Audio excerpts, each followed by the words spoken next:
हमारे साथ केंद्रीय सूचना प्रसारण युवा और खेल मामलों के मंत्री अनुराग ठाकुर जुड़ चुके हैं। अनुराग जी, बहुत स्वागत है आपका टीवी9 भारतवर्ष पर और आपको 77वें स्वतंत्रता दिवस की ढेरों बधाइयां। धन्यवाद आपको भी और आपके करोड़ों दर्शकों को भी 77वें स्वतंत्रता दिवस की बहुत बहुत बधाई और हार्दिक शुभकामनाएं। अनुराग जी, आज प्रधानमंत्री ने 90 मिनट का भाषण दिया लाल किले की प्राचीर से और कई सारे की पॉइंट्स उन्होंने अपनी सरकार की उपलब्धियों के गिनाए और आने वाली चुनौतियों के भी गिनाए।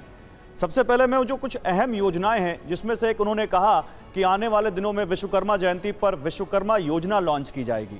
हमारे दर्शक ये जानना चाहते हैं वो योजना क्या होगी और उससे क्या फायदा होगा देश के लोगों को। देखिए, पहले तो मैं सभी दर्शकों को ये कहना चाहता हूं कि विश्व में भारत की चेतना के प्रति, भारत के सामर्थ्य के प्रति एक नया आकर्षण, एक नया विश्वास पैदा हुआ है।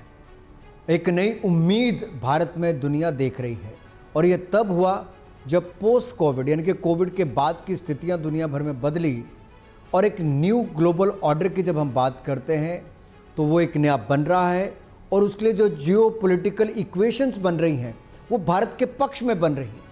और ये इसलिए बन रहे हैं कि जिस तरह से भारत ने कोविड में देश को चलाया और संकट से बाहर निकाला, ये प्रधानमंत्री मोदी जी का कुशल नेतृत्व ही कर सकता था।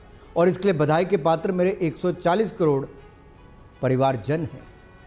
और ये 140 करोड़ परिवारजन जिन्होंने 2 बार मोदी जी को पूर्ण बहुमत की सरकार दी, उसके कारण ही मोदी जी देश को संकट से निकाल सके, आगे बढ़ा सके।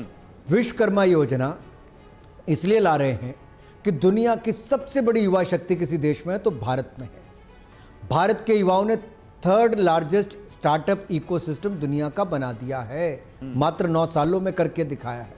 अब दुनिया की सबसे बड़ी स्किल्ड मैन पावर किसी देश में तैयार करनी है तो भारत कर सकता है और उसके लिए विश्वकर्मा योजना हम लाने वाले हैं, जिसके माध्यम से अन्य सेक्टर्स, चाहे मैकेनिक है, कारपेंटर है, मेसनरी है या बाकी इलेक्ट्रिशियन, वेल्डर, प्लम्बर से लेकर ऐसी अन्य सारी योजनाएं, यानी कि उसमें जो ट्रेनिंग्स दी जाएंगी, उसके माध्यम से ऐसी स्किल्ड मैन पावर तैयार करें जो देश और दुनिया के लिए तैयार हो सके। और आज दुनिया एक उम्मीद के साथ भारत के ऊपर देख रही है कि भारत की डेमोग्राफी और हमारी डेमोक्रेसी और डाइवर्सिटी, इन तीनों का लाभ जहाँ एक और भारत को मिलेगा, वहीं दुनिया भी एक उम्मीद के रूप में देख रही। तो हमारे युवाओं को हमें तैयार करना है, कौशल देकर, प्रशिक्षण देकर, स्किल देकर।